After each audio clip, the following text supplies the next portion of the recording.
అత్యుత్తమ ప్లేస్మెంట్స్ తో ఎంఎన్సీ కంపెనీలలో ఉద్యోగమే లక్ష్యమా? ఇంజనీరింగ్ చదవాలనే మీ పిల్లల కలని కేజీ రెడ్డి కాలేజ్ తో నిజం చేసుకోండి.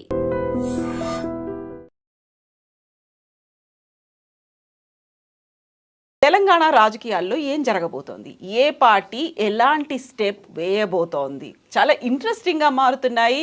లీడర్లు ఇస్తున్నటువంటి స్టేట్మెంట్లు కూడా క్యూరియాసిటీని పెంచబోతున్నాయి. తెలంగాణలో కేసీఆర్ పేరు నామరూపాలు లేకుండా చేస్తానని రేవంత్ రెడ్డి అంటుంటే, మీ పార్టీకి చెందినటువంటి 5 ఎమ్మెల్యేలే బీఆర్ఎస్తో టచ్లో ఉన్నారు అనేటువంటి కొన్ని హింట్స్ కూడా వస్తున్నాయి బీఆర్ఎస్ పార్టీ నుంచి. అసలు ఏం జరగబోతోంది? మనతో పాటుగా ఉన్నారు పొలిటికల్ అనలిస్ట్ ప్రకాష్ గారు. నమస్కారం అండి. అసలు ఏంటి తెలంగాణ రాజకీయాలు ఇంత ముందు కంటే కూడా ఇప్పుడు ఇంత క్యూరియస్గా ఇంట్రెస్టింగ్గా ఎందుకు మారాయి? అంటే కావాలని చేస్తున్నారమ్మా. ఎందుకంటే మేజర్ ఇష్యూస్ నుంచి అటెన్షన్ డైవర్ట్ చేయడానికి పొలిటికల్ ఇష్యూస్ను ముందు పెట్టడం అనేది జరుగుతూ ఉంటుంది.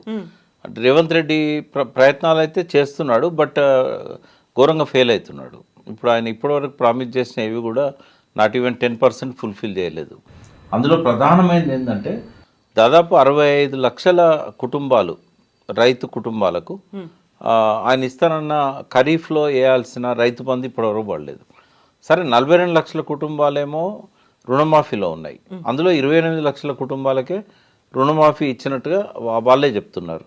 అంటే ఇంకా 14 లక్షల కుటుంబాలకు అక్కడ అందాల్సి ఉన్నది. రకరకాల కొరీస్ పెట్టి తప్పించుకోవడానికి ప్రయత్నం చేశారు. అది రైతులకు అర్థమైపోయింది. వీళ్ళు మమ్మల్ని ఎలిమినేట్ చేయడానికి గతంలో ఎన్నడూ లేని నిబంధనలు. రుణమాఫీ ఈ రాష్ట్రానికి కొత్త కాదు.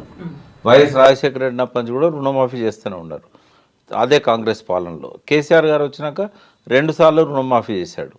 ఆ రుణమాఫీకి ఏ నిబంధనలు ఉన్నాయో అవే పెట్టకుండా మీరు కేంద్ర ప్రభుత్వంలో తీసుకొని ఉండాలి, అక్కడ వాళ్ళు ఇచ్చే సపోర్టు, ఇది రైతు బంధు లాంటిది ఒక స్కీమ్ ఉంది కదా కేంద్ర ప్రభుత్వం, అది మీరు తీసుకొని ఉంటేనే ఇది తీసుకోవడానికి ఎలిజిబుల్, లేదా మీరు రేషన్ కార్డు ఉండాలి, ఇట్లాంటివి అన్ని పెట్టి ఏం చేశారు, కుటుంబంలో ఒక్కరికే ఇస్తాం, తర్వాత మీరు అన్ని పే చేయాలా డ్యూస్ అన్ని, ఇట్లాంటివి అన్ని పెట్టి వాళ్ళ చిక్కుల్లో పెడుతున్నారనే సంగతి రైతులకు అర్థమైంది.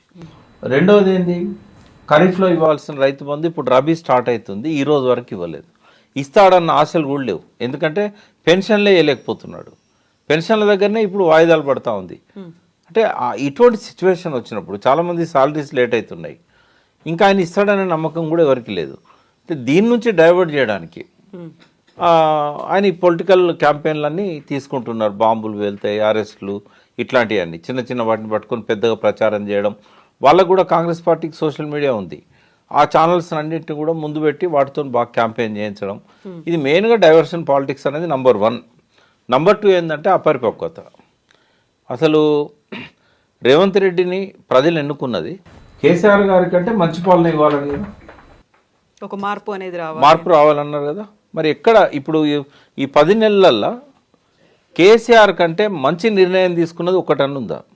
నాకు నచ్చింది ఏంటంటే మొత్తం ఈ పీరియడ్లో ఆయన తీసుకున్న వాటిల్లో స్కిల్ యూనివర్సిటీ. సరే, దానికి ఏం చెప్పిండో, ఆయనకి ఏమి ఇస్తా అన్నాడో తెలియదు, బట్ ఆయన 100 కోట్లు డొనేట్ చేస్తా అన్నాడు. 200 కోట్లు మెగా వాళ్ళు ఇచ్చారు. అయితే ఇప్పుడు దాంతోనే ఒక స్కిల్ యూనివర్సిటీ అని పెడుతున్నాడు. అది ఒకటి మంచి డిసిషన్, నాకు నచ్చింది. ఇంకా ఆయన తీసుకున్న డిసిషన్స్లలో మళ్ళీ ఫిబ్రవరి వస్తుంది, ఇప్పటి వరకు అతి లేదు గతి లేదు. అంటే ఇయర్ ఎండింగ్ వరకు కూడా అది మొదలయ్యే పరిస్థితి కనబడతలేదు. ఇంకా పథకాల గురించి అయితే అసలు చెప్పాల్సిన అవసరం లేదు, అన్ని పెండింగే ఉన్నాయి. కళ్యాణ్ లక్ష్మి, షాదీ ముబారక్, ఏ పథకం కూడా ప్రాపర్గా వాళ్ళకు పేమెంట్స్ అయితే లేవు. పోనీ ఒక విధానాన్ని ప్రకటించాడా, అద్భుతమైన వ్యవసాయ విధానాన్ని కేసీఆర్ చేసిన దానికంటే గొప్పగా చేస్తా. పోనీ ఒక ఇండస్ట్రియల్ పాలసీ ప్రకటించాడా, వాళ్ళు రాగానే టీఎస్ ఐపాస్ పెట్టారు, అంతకంటే గొప్ప విధానం నీకేముంది. వాళ్ళు రాగానే ఐటీ పాలసీ పెట్టారు, ఐటీ పాలసీ వల్ల 75,000 కోట్ల 75,000 కోట్ల ఎక్స్పోర్ట్స్ నుంచి 1,75,000 కోట్ల ఎక్స్పోర్ట్స్కు 10 ఇయర్స్లో తీసుకోగలిగారు. అంటే అంత ఈ గ్రోత్ అనేది జస్ట్ ఒక 7-8 ఇయర్స్లో చేయగలిగారు. పోనీ నీకేమన్నా వేరే ఐటీ పాలసీ ఉందా? ఎలక్ట్రిసిటీ సంబంధించి ఆయన అన్ని తప్పులు చేశాడు అని చెప్పావు, నీకేమన్నా ఆల్టర్నేటివ్ విధానం ఉందా? ఆయన అపాయింట్ చేయడంలోనే తెలిసిపోయింది ఏంటంటే ఈయన ఎలక్ట్రిసిటీ డిపార్ట్మెంట్ వాళ్ళని కాకుండా బ్యూరోక్రాట్స్ని పెట్టాడు, వాళ్ళకి అర్థం కావడానికే టైం పడుతుంది. అర్థమైన తర్వాత ఆయన ఇప్పుడు 2-4 రోజు మంచి ఆఫీసర్, ఆయన ఇమీడియట్గా ఆయన ఆంధ్రాకు పంపించారు. అంటే ఎట్లా సాధ్యమవుతుంది? ఇట్లా కనుక ఆయన పాలనా విధానం ఉంటే ఆయన ఫోకస్ చేయాల్సింది వాటి మీదనా లేకుంటే కేసీఆర్ మీదనా?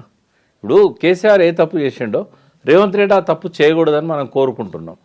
కేసీఆర్ ఏం తప్పు చేసిండు, కాంగ్రెస్ను ఖతం చేస్తా అన్నాడు. కాంగ్రెస్ను ఖతం చేస్తా అని కేసీఆర్ అంటే నేను కేసీఆర్ను ఖతం చేస్తా అని రేవంత్ రెడ్డి అంటున్నాడు. అంటే ఆయన నుంచి నువ్వేం నేర్చుకున్నావు? కేసీఆర్ కాంగ్రెస్ను ఖతం చేయగలిగిండా? ఖతం అయితాయా?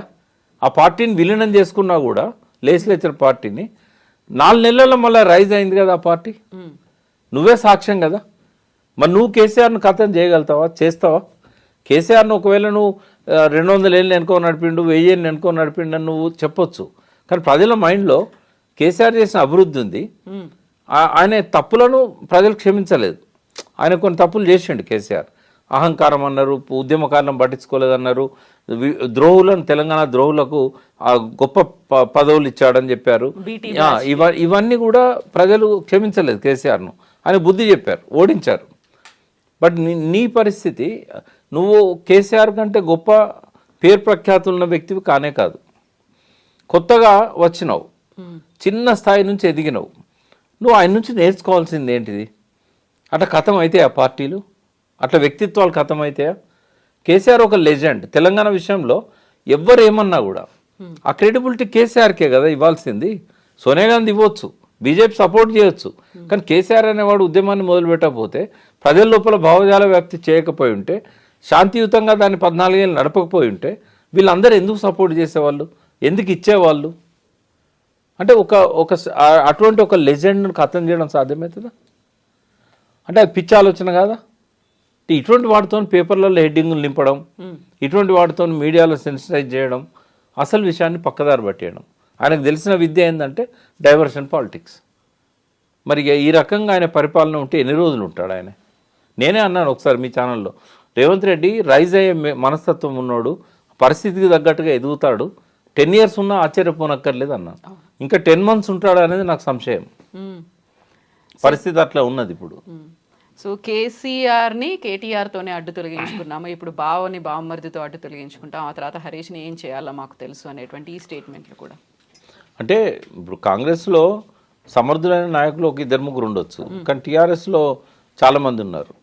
ఒక్క వ్యక్తిత్వాన్ని నువ్వు ఖతం చేయాలనుకుంటే ఇంకొక వ్యక్తిత్వం రైజ్ అవుతుంది. అక్కడ ప్రాబ్లం ఏం లేదు వాళ్ళకి, పార్టీకి కానీ అక్కడ ఉన్న నాయకులకు కానీ. అది సాధ్యం కూడా కాదు ఆయనకి. రోజు రోజుకు పతనం అవుతున్నది రేవంత్ రెడ్డి, రోజు రోజుకు సింపతి పెరుగుతున్నది కేసీఆర్ మీద. ఆయన బయటికి రాకపోయినా కూడా కొండంత సింపతిని ఇప్పటికే గెయిన్ చేసుకున్నాడు. ఇంకో 2 ఏళ్ళు రాకపోయినా కూడా ఆయనకు వచ్చే నష్టం. మీరు ఇప్పుడు ఒక మాట అన్నారు, రేవంత్ రెడ్డి ఇంకో 10 నెలలు ఉంటారా లేదా అనేది డౌట్ వస్తోంది అనేది. ఎందుకని నిన్నటి నుంచి సోషల్ మీడియాలో నెక్స్ట్ సీఎం ఉత్తమ్ కుమార్ రెడ్డి అనేది సోషల్ మీడియాలో సర్క్యులేట్ అవుతుంది అంత వైరల్గా? అంటే ఫస్టే ఉత్తమ్ కుమార్ రెడ్డి పేరు ఉందమ్మా, ఆయనకు ఇస్తే బాగుండు. ఎందుకంటే ఆయనంత లాయల్గా సోనియా రాహుల్ కుటుంబానికి ఇంకొకరు ఎవరు లేరు తెలంగాణలో. కాబట్టి ఈ లాయల్టీ అనేది ఎప్పుడు కూడా పార్టీలలో ప్రధాన అంశంగా ఉంటుంది. కాబట్టి ఆయన పేరే ముందు వచ్చింది. బట్ ఉత్తమ్లో మైనస్ పాయింట్ ఏంటంటే ఆయన కరప్టెడ్ కాదు. రెండవది, ఎవరిని బలవంతం చేసి పార్టీ కోసం ఫండ్స్ అడిగే మనిషి కాదు. ఎలక్షన్స్ వచ్చినప్పుడు ఇతర రాష్ట్రాలలో ఆ పార్టీకి చాలా ఫండ్స్ అవసరం ఉంటాయి. ఇప్పుడు మొన్న హర్యానా ఎలక్షన్ అయింది, జమ్మూ కాశ్మీర్ అయింది, ఇప్పుడు మహారాష్ట్ర, జార్ఖండ్, ఢిల్లీ ఇవి కాబోతున్నాయి. అయితే ఈ ఎలక్షన్స్లలో ఫండింగ్ అనేది చాలా చాలా ఇంపార్టెంట్. అది రేవంత్ రెడ్డి చేయగలుగుతాడు. కాబట్టి ఈ ఎలక్షన్స్ అయ్యేదాకా ఆ రేవంత్ రెడ్డిని ఆ రకంగా ఉపయోగించుకొని, ఈయన కాంగ్రెస్ పార్టీకి ఈయన పాలనా విధానం కావచ్చు, ఈయన ఆలోచన ధోరణి కావచ్చు, రోజు రోజుకు నష్టం చేస్తున్నది అనేది వాళ్ళకున్న రిపోర్టు. ఎవ్రీడే రిపోర్ట్స్ పోతుంటాయి. వాళ్ళకు ఉండే నెట్వర్క్ వాళ్ళకు ఉంటుంది, ఇండిపెండెంట్ నెట్వర్క్ ఉంటుంది. అసమ్మతివాదులు కూడా రిపోర్ట్స్ పంపిస్తూ ఉంటారు. రెండింటిని బేరేజ్ వేసుకొని చూసినప్పుడు ఏంటంటే, రాబోయే రోజుల్లో మున్సిపల్ ఎన్నికలున్నాయి, లోకల్ బాడీస్ ఎన్నికలున్నాయి. పార్టీ కింద నుంచి మనం పటిష్టం చేయాలి. బట్ ఈయన చేస్తున్న పద్ధతి చూస్తే డైల్యూట్ అవుతున్నది. హైదరాబాద్లో అసలే పార్టీ బలహీనంగా ఉంది. ఇక్కడ ఎమ్మెల్యే సీట్ ఒక్కడు కూడా రాలేదు వాళ్ళకి. అవుట్స్కట్స్లో ఒక మల్లెడ్డి రంగారెడ్డి తప్ప, అది కూడా ఆయన వ్యక్తిగత ఇమేజ్తో 3 సార్లు ఓడిపోయిండు, 2 సార్లు. ఆయనకున్న లాస్ట్ టైం కూడా కేవలం 200-300 ఓట్లతో పోయిండు. ఆ సింపతితో మల్లెడ్డి రంగారెడ్డి గెలిపించారు. పార్టీ మీద సింపతి కాదు అది. కాంగ్రెస్ పార్టీ నామరూపాలు లేకుండా పోయింది సిటీలో. కార్పొరేటర్స్ కూడా ఎక్కువ 1 or 2 తప్ప గెలవలేని పరిస్థితి, ఒక్కడే గెలిచినట్టున్నాడు. అయితే ఇట్లాంటి సిచ్యువేషన్ అప్పుడు ఆ గెలిచిన అతను కూడా మళ్ళీ బీఆర్ఎస్లోకి వచ్చాడు. సో నెక్స్ట్ ఎలక్షన్స్లలో ఆ పార్టీని బలోపేతం చేయాలంటే ఎక్స్ట్రా ఎఫర్ట్స్ పెట్టాలి. పోనీ పార్టీ ఎక్కువ మంది కూడా ఎమ్మెల్యేలు అందులో కలిసిన వాళ్ళు కాదు. ఇప్పుడు ఎక్కువ మంది బీఆర్ఎస్ ఎమ్మెల్యేలు గెలిచిన వాళ్ళంతా బీఆర్ఎస్లోనే ఉన్నారు. ఒక ప్రకాష్ గౌడ్, గాంధీ ఇట్లాంటి ఒక 2-3 పోయి ఉండొచ్చు, కానీ ఎక్కువ మంది ఇక్కడ ఉన్న వాళ్ళందరూ కూడా బీఆర్ఎస్తోనే ఉన్నారు. ఈ సిచ్యువేషన్లో హైదరాబాద్ మేయర్ టార్గెట్ చేసినప్పుడు ఎట్లా వస్తుంది మేయర్, కార్పొరేటర్స్ ఎట్లా గెలుస్తారు అంటే ఇదంతా చూసినప్పుడు ఏంటంటే పార్టీకి కొంచెం ఆలోచనలు మొదలైనవి. రెండవది రూరల్లో కూడా పర్ఫార్మెన్స్ బాగాలేదు. ఎందుకంటే పథకాలు ఇవ్వలేకపోవడం. ఇప్పుడు రైతులను ఎక్కువ ఉన్నది రూరల్లో రైతులే. 62 లక్షల కుటుంబాలు అంటే ఏంది? నువ్వు రైతు బంధు చేయకపోతే వాళ్ళు ఓట్లు వేస్తారా? అంత కేసీఆర్ బెటర్, 5,000 ఇచ్చినా కూడా టైంకి ఇచ్చిండు అని అంటారు కదా. ఆయన బాధలేందో ఆయన పడ్డాడు. మళ్ళీ పోనీ అప్పులు చేయకుంటే ఏమైనా ఉన్నాడా? ఇప్పటికి 80,000 కోట్లు అప్పు అయింది. కేసీఆర్ని అప్పుల పాలు చేసిండు, అప్పుల కుప్ప చేసిండు అని తిట్టాడు. ఇదే రేషియోలో ఆయన అప్పులు చేసుకుంటూ పోతే ఆయన 6 లక్షల కోట్లు చేస్తే 10 లక్షల కోట్లు చేయాల్సి వస్తుంది. ఆయన ఏమో అప్పులు చేసి ఆయన డెవలప్మెంట్ యాక్టివిటీస్ మీద పెట్టాడు. ఈయన అప్పులు చేసి పథకాలకు డబ్బులు ఇస్తున్నాడు. అంటే ఆయన చేసిన దానివల్లనేమో రెవెన్యూ పెరిగింది. 50,000 కోట్ల రాబడి నుంచి 150,000 కోట్లకు పోయింది రాష్ట్ర బడ్జెట్. ఈయన చేసిన దానివల్ల రెవెన్యూ తగ్గింది. ఈ వడ్డీలకు వాటికే ఈ పథకాలకే సరిపోతూ ఉన్నాయి. అంటే ఒక అనుభవం లేదు, ఒక విధానం లేదు, ఒక థింక్ ట్యాంక్ లేదు, ఉన్నదో లేదో మనకు తెలియదు. బట్ ఎవరైతే ఏం అడ్వైజ్ ఇస్తున్నాడో కనబడతలేదు. పోనీ అధిష్టానం ఏమన్నా ఆయన ఒప్పించేమన్నా మంచి నిర్ణయాలు తీసుకుంటామా? వాళ్ళ అనుభవజ్ఞులు. ఇప్పుడు సెంటర్లో ఉన్న కాంగ్రెస్ పార్టీ అనేది 100 ఏళ్ళ పైన చరిత్ర ఉన్నది. అలా చాలామంది జయరాం రమేష్ లాంటి వాళ్ళు, ఇట్లాంటి మేధావులు చాలామంది ఉన్నారు. మరి వాళ్ళన్నా గైడ్ చేయాలి ఈయనను.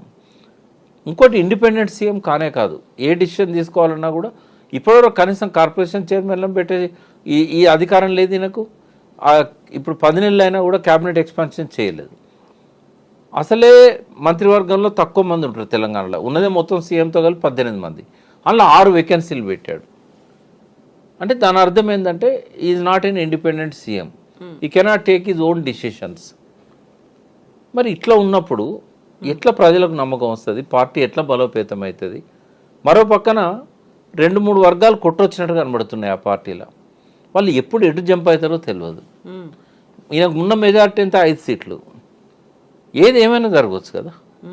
ఇప్పుడు సరికొత్తగా సోషల్ మీడియాలో సర్క్యులేట్ అవుతోంది, మీడియాలో కూడా వస్తున్నటువంటి వార్త, కాంగ్రెస్కి చెందినటువంటి 5 ఎమ్మెల్యేలు కేసీఆర్తో టచ్లోకి వెళ్ళారు. బట్ కేసీఆరే అంత ఇంట్రెస్ట్ చూపించలేదు వాళ్ళని చేర్చుకోవడానికి. మరి కాస్త వెయిట్ చేసి చూద్దాము, మనమే మన పార్టీని, కార్యకర్తల్ని పెంచుకుందాము, విస్తృతపరచుకుందాము అని. జరగవచ్చు, ఏదైనా జరగవచ్చు. ఎందుకంటే 5-10 మంది ఎమ్మెల్యేలను కొనుగోలు చేయడం అనేది వాళ్ళకి పెద్ద కష్టం అని నేను అనుకోవట్లేదు. అంటే కేసీఆర్తో టచ్లో ఉన్న వాళ్ళు జనరల్గా ఫైనాన్షియల్గా ఇబ్బందుల్లో ఉండి మాకు కొన్ని డబ్బులు ఇస్తే మేము వస్తాము, గెలిచినాక మీ అధికారంలోకి వచ్చినాక మీరు మాకు మంత్రి పదవులు ఇవ్వండి. 2 ఉంటాయి. ఒకటి మంత్రి పదవుల కోసం ఆశపడే వాళ్ళు ఉంటారు, రెండోది అప్పులు చెల్లించడం కోసం. మొన్నటి ఎక్స్పెన్సివ్ ఎలక్షన్, చాలామంది దాదాపు ఇప్పుడున్న ప్రతి ఎమ్మెల్యేకి అప్పులు ఉన్నాయి. ఎవరు వాళ్ళ సొంతంగా ఉన్న ఆస్తులను అమ్మి పెట్టిన వాళ్ళు కూడా ఉన్నారు. బట్ అప్పులు మాత్రం ప్రతి ఎమ్మెల్యేకి ఉన్నాయి. ఓడిపోయిన అతనికి ఉన్నాయి, గెలిచిన అతనికి ఉన్నాయి. ఇక్కడ కాంగ్రెస్లో ఇప్పుడు మా అంటే ఇంకొక 6 మంత్రి పదవులు ఇస్తారు. ఈ టర్మ్ అంతా కూడా ఎవరికైతే మాకు మంత్రి పదవి రాదనుకుంటారో జంప్ చేస్తే మాకు మంత్రి పదవి వస్తుందని ఒక ఆశ ఉంటుంది. వాళ్ళు కూడా అట్లా చెప్పొచ్చు. ఇప్పుడు బీఆర్ఎస్ ఉన్న ఎమ్మెల్యేలు కాకుండా ఇంకొక 5-6 కొనడం అనేది, డబ్బులు ఇవ్వడం అనేది వాళ్ళకి పెద్ద కష్టమని నేను అనుకోవట్లేదు. ఏదో పద్ధతిలో వాళ్ళను లాక్కుంటారు. బట్ ఇక్కడ అధికారంలోకి రావాలంటే కాంగ్రెస్ వర్టికల్గా స్ప్లిట్ కావాలి. కాంగ్రెస్ను స్ప్లిట్ చేయకుండా బీఆర్ఎస్ కానీ, బీజేపీ కానీ, లేదా కాంగ్రెస్లో ఉన్న ఒక ఏదైతే గ్రూప్ ఉంటుందో ఈ వీళ్ళందరినీ కలుపుకోకుండా అధికారంలోకి రాలేదు. ఇప్పుడు కాంగ్రెస్లో ఎవరైనా కూప్ చేయాలన్నా కూడా కేసీఆర్ సపోర్ట్ అవసరం. ఇది చేయగలిగే సత్తా బీజేపీకి ఉంది. బీజేపీ కనుక పొంగులేటిని ఇప్పుడు ఎట్లయితే కంట్రోల్లో పెట్టుకున్నారో, రేపు ఆయన ద్వారా 10 మంది ఎమ్మెల్యేలను బీఆర్ఎస్తో మాట్లాడి బీఆర్ఎస్లో ఉన్న 28-29 మంది ఎమ్మెల్యేలను మజ్లిస్ను సైలెంట్గా ఉంచే అవకాశం, శక్తి కూడా అమిత్ షాకు ఉంది. వాళ్ళు ఆబ్సెంట్ అవుతారు. 119లో 7 ఆబ్సెంట్ అవుతారు, 112 ఉంటారు. 112 మ్యాజిక్ ఫిగర్ అయింది 56, 57 మంది ఎమ్మెల్యేలను కూడగట్టడం బీజేపీ కష్టమని నేను అనుకోవట్లేదు. కాబట్టి ఏదైనా జరగవచ్చు. ఒకవేళ కాంగ్రెస్ ఇంటాక్ట్గా ఉన్నా కూడా రేవంత్ రెడ్డిని తప్పించి ఇంకొక వ్యక్తిని కూడా సీఎం చేసే అవకాశం ఉంటుంది. కాబట్టి అస్థిరత ఉంది, రాజకీయ అస్థిరత తెలంగాణలో ఉంది. కాంగ్రెస్ పార్టీలో ఉందా, ఓవరాల్గా తెలంగాణ రాజకీయాల్లో? ఓవరాల్గా ఉంది. అవకాశం వస్తే బీఆర్ఎస్ అధికారంలో ఇంకొకరిని ఎంకరేజ్ చేయడానికి ఎప్పుడు సిద్ధంగా ఉంటుంది. ఎందుకంటే రేవంత్ రెడ్డిని వాళ్ళు టాలరేట్ చేయరు. అది బట్ ఏదైనా ఇంకాస్త సమయం తీసుకుంటారా? ఎవరైనా సమయం కోసం వెయిట్ చేస్తున్నారు. ఎందుకంటే ఆయన పూర్తిగా ప్రజల లోపల పల్సనయ్యేదాకా ఎవరు ధైర్యం చేయరు. అది వాళ్ళకి మంచిది కూడా కాదు. అప్పుడు సింపతి వస్తుంది రేవంత్ రెడ్డికి. ఒకవేళ ఆయన పూర్తిగా పల్సనయ్యేదాకా వెయిట్ చేయకపోతే సింపతి ఆయన వైపోతుంది. కాబట్టి ఇంకో 1 year వెయిట్ చేస్తారేమో, లేదా 5-6 నెలలు వెయిట్ చేయవచ్చు, లేదా కాంగ్రెస్లో ఏమన్నా జరగాలనుకుంటే ఈ అసెంబ్లీ ఎన్నికల తర్వాత వాళ్ళు కూడా మార్చవచ్చు. సో ఈలోపు మరి కేసీఆర్ మీద వీళ్ళు రేవంత్ రెడ్డి చెప్పినట్టుగా ఆయనని పేరుని నామరూపాలు లేకుండా చేయడం, సంవత్సరంలో ఆయన్ని మర్చిపోయేలా చేయడం. ఇప్పుడు 2 అనుభవాలున్నాయమ్మా రేవంత్ రెడ్డికి. ఒకటేమో కాంగ్రెస్ నామరూపాలు చేయాలనుకున్న కేసీఆర్కు చెక్ పెట్టి కాంగ్రెసే అధికారంలోకి వచ్చింది. అంటే కేసీఆర్ చేదు అనుభవం నుంచి రేవంత్ రెడ్డి నేర్చుకోవాలి. ఈయన కేసులు పెడతా అని బెదిరించడం కానీ, నిజంగానే ఇవాళ రేపో ట్వీట్ కూడా చేశారు కేటీఆర్, ఏదైనా జరగవచ్చు, సిద్ధంగా ఉండండి. ఒకవేళ అదే జరిగితే అది జైల్లో ఉండడం అనేది రాజకీయ నాయకులకు ఇప్పుడు అనుభవం లేకపోయినా అది ఆ అనుభవం అవసరం. ఒకవేళ కేటీఆర్ నిజంగానే జైలు పోయింది అనుకోండి, అది ఆయనకు లాభం చేస్తుంది, పార్టీకి లాభం చేస్తుంది, అది రేవంత్ రెడ్డికి నష్టం చేస్తుంది. కేసీఆర్ మీద కేసులు పెట్టి జైలు పంపితే మాత్రం ఇంకా ఆయనకు చాలా నష్టం చేస్తుంది. వాళ్ళకు కొద్దిగా శారీరకంగా మానసికంగా ఇబ్బంది కలగవచ్చు, కానీ పార్టీకి భవిష్యత్తుకు అదొక ఉజ్వల పునాదిని ఇస్తుంది. కాబట్టి అటువంటి స్టెప్స్ కనుక రేవంత్ రెడ్డి తీసుకున్నట్టయితే నిజంగానే జెన్యూన్ కేసు పెట్టి వాళ్ళ వాళ్ళ వాళ్ళ తప్పులన్నిటిని కూడా నిజ నిర్ధారణ చేసి కమిషన్ ద్వారానో ఇంకో ద్వారానో రుజువు అయితే అప్పుడు ప్రజలు ఏమనుకుంటారంటే బాగా డబ్బులు తిన్నాడు జైలుకు పోయాడు అనుకుంటారు. కానీ అవేవి ప్రూవ్ అయ్యే అవకాశాలే లేవు. ఒకవేళ ఏమన్నా ప్రూవ్ అయినా అది అధికారుల లోపం అవుతుంది, అధికారుల తప్పిదం అవుతుంది. ఇప్పుడు అవుట్ ఆఫ్ ది వేలో ఫోన్ ట్యాపింగ్ చేస్తే అధికారి బలవుతాడు. ఇప్పుడు కూడా కేటీఆర్ అదే మాట అన్నారు కదా. కేటీఆర్ తర్వాత కూడా మిగతా లీడర్లు కూడా చెప్తున్న మాట అదే, మా ఫోన్లను కూడా ట్యాప్ చేస్తున్నారు. నాట్ ఓన్లీ మావి, రాష్ట్రంలో ఉన్నటువంటి మంత్రులు, ఇతర కాంగ్రెస్ లీడర్లవి కూడా సీఎం రేవంత్ సర్కార్ ట్యాప్ చేస్తోంది అని. అది ఎమర్జెన్సీ కాలం నుంచే కాంగ్రెస్ పార్టీ అధికారంలో ఉన్నది అప్పుడు ఇందిరాగాంధీ, అక్కడి నుంచి స్టార్ట్ అయినాయి ఈ ఫోన్ ట్యాపింగ్స్ అనేటివి. కాబట్టి ఎవ్వరు ఎప్పుడు కూడా ఫోన్ ఫ్రీ ఉందని అనుకోవాల్సిన అవసరం లేదు. ఇంకా ఇప్పుడు సెల్ ఫోన్లు వచ్చినాక చాలా ఈజీ ట్యాప్ చేయడం అనేది. కాబట్టి అందరి ఫోన్లు ట్యాపింగ్ అయితేనే ఉంటాయి. అది ఏ ప్రభుత్వం అయినా చేస్తుంది, చేయకుండా ఉండదు. బట్ నేరం ఒకవేళ రుజువు అయితే శిక్ష పడేది అధికారికి తప్ప హోమ్ మినిస్టర్ పడదు, చీఫ్ మినిస్టర్ పడదు. ఎందుకంటే వాళ్ళు ఎక్కడ కూడా రిటర్న్గా దొరకరు. మౌఖిక ఆదేశాలే తప్ప రిటర్న్ ఆదేశాలు అనేటివి ఉండవు. ఆ మౌఖిక ఆదేశాలు కూడా ఎట్లుంటాయి, ఇంటెలిజెన్స్ చీఫ్ను ఇంట్లోకి పిలుచుకొని చిన్నగా మాట్లాడతారు వాళ్ళ చెవులో వినబడేటట్టు. ఆయన రికార్డ్ చేయడానికి కూడా ఉండదు. వాళ్ళదే తప్పు అవుతుంది. ఇప్పుడు కాళేశ్వరంలో నిన్న ఆయన నల్ల వెంకటేశ్వర్లు గారు స్టేట్మెంట్ ఇచ్చారు. ఈ డిజైన్స్ అన్నీ అప్రూవ్ చేసింది కేసీఆర్ గారే. ఆయన అప్రూవ్ చేస్తాడు, పెట్టింది ఎవరు? ఆయన ఏమన్నా ఇరిగేషన్ ఎక్స్పర్టా? మీరు పెట్టారు, ఈ డిజైన్ బాగుంది సార్, ఇది పోదాం, సరే మీరు ప్రపోజ్ చేయండి, నేను సంతకం పెడతా అంటాడు. ఒక ముఖ్యమంత్రిగా అంతకుమించి ఆయన చేయగలిగింది ఏం లేదు కదా. కాబట్టి డిజైన్ ఒకవేళ డిఫెక్టివ్ ఉండి లేదా ఎక్సెస్ పేమెంట్స్ అయితే ఆ ప్రపోజల్ సైన్ చేసిన సిఈ బలవుతాడు, ఈఎన్సీ బలవుతాడు, కానీ కేసీఆర్ కాడు. ఏదైనా అంతే. ఎక్కడన్నా మౌఖిక ఆదేశాలతో మనీ రిలీజ్ చేసినా కూడా, ఇప్పుడు F1 అదేదో అయింది కదా, అయినప్పుడు అరవింద్ ఐఏఎస్ ఫార్ములా ఆయన ఏమన్నాడు, కేటీఆర్ చెప్తే నేను రిలీజ్ చేసిన మనీ అంటాడు. నువ్వు కేటీఆర్ చెప్తే రిలీజ్ చేస్తావు? చేయకూడదు కదా. బలయ్యేదేవుడు అరవింద్ బలవుతాడు, కేటీఆర్ ఎందుకు బలవుతాడు? చెప్పిండడానికి ఏమైనా ఆదేశాలకు ప్రూఫ్ ఉందా? మౌఖిక ఆదేశాలను ఎవరి మీదైనా నేరం వేయచ్చు కదా. కాబట్టి కోర్టుకు కావాల్సింది ఆధారాలు, డాక్యుమెంటరీ ఎవిడెన్స్. డబ్బుల విషయంలో డాక్యుమెంటరీ ఎవిడెన్స్, కరప్షన్ విషయంలో డాక్యుమెంటరీ ఎవిడెన్స్. కానీ కేవలం ఓరల్ ఎవిడెన్స్ అనేది కోర్టు ముందు నిలబడదు. కాబట్టి ఏ కేసులో కూడా న్యాయంగానైతే వీళ్ళు శిక్ష పడే కేసులు ఏమి పెట్టే అవకాశం లేదు. కానీ కేసు పెట్టడానికి ఎప్పటికీ ముఖ్యమంత్రికి అవకాశం ఉంటుంది. ఎవరి మీదైనా ఏ కేసు అయినా ఆయన పెట్టగలుగుతాడు. డీజీపీకి చెప్తే ఎవరి మీద ఆయన పెట్టగలుగుతాడు. నిజాయితీగా పనిచేసే వాళ్ళ మీద పెట్టవచ్చు, నిజంగా దొంగలను వదిలేయచ్చు. అంటే ఆ పవర్ని ఆయన మిస్యూజ్ చేసుకుంటే ప్రజలు నమ్మరు, అది భూమేరంగా అవుతుంది, మళ్ళీ ఆయనకే అది సెల్ఫ్ గోల్ అవుతుంది. కొంతకాలం ఇలాంటి సస్పెన్స్ అనేది కొనసాగుతుంది తప్ప ఆ తర్వాత ఒక క్లియర్గా అయితే పిక్చర్ కనిపిస్తుంది. అంటే ఆయన డైవర్షన్ పాలిటిక్స్ చేయాలనుకున్నంత కాలం ఇటువంటి సెన్సేషన్ నడుస్తూనే ఉంటుంది. కానీ ఆ జనం అంత పిచ్చోళ్ళు ఏం కాదు, వాళ్ళకు రోజు రోజుకు దినదిన గండంగా బతుకుతున్నారు. మళ్ళీ ఆర్థిక వ్యవస్థ ప్లస్ వ్యవసాయ వ్యవస్థ రెండు సంక్షోభంలోకి పోతున్నాయి. మళ్ళీ ఆత్మహత్యలు పెరిగినాయి. వృత్తి పని వాళ్ళు కూడా మళ్ళీ ఆత్మహత్యలు మొదలుపెట్టారు. ఇది చేనేత కార్మికులు కానీ ఇట్లాంటి వాళ్ళు. ఈ లాస్ట్ 8 yearsలో ఆత్మహత్యలు బాగా తగ్గినాయి. మళ్ళీ ఇప్పుడు 6 నెలల నుంచి మళ్ళీ ఆత్మహత్యలు పెరుగుతున్నాయి. బట్ ఈయన ఎంత డైవర్షన్ పాలిటిక్స్ చేసినా ప్రజలకు ఉండే మెసేజ్ ప్రజలకు ఉన్నది. ఎస్ ప్రకాష్ గారు, థ్యాంక్ యూ సో మచ్ అండి. Thank you.